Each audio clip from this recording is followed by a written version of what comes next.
How to log in or sign up in ADP Workforce Now Employee. Welcome to the channel and let's start with the video. Search for ADP Workforce Employee Login. Then you have to tap on the option of Sign In. You will find an interface like this. So enter your user ID. For the sake of this video, I've added mine as well.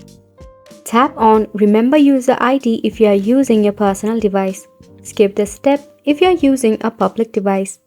If you have forgotten your user ID, just tap on Forgot User ID. You'll be redirected to a new page.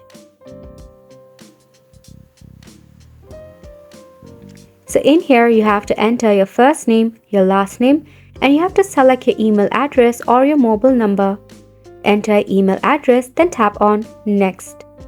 If you have selected your mobile number, you have to add your mobile number and make sure you have selected your country as well.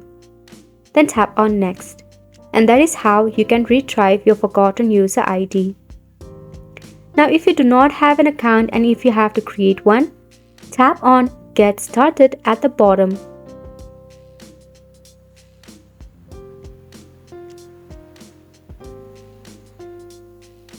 Now you can select Find Me or I have a registration code. If your company has provided you with a registration code, just tap on I have a registration code. Then enter your registration code right here, then tap on Continue. You have to go through the following process of adding your identification information, contact info, and finally creating an account. And that is how you can easily create and log in to your ADP Workforce. And it's a wrap for this video as well. Thank you so much for tuning in.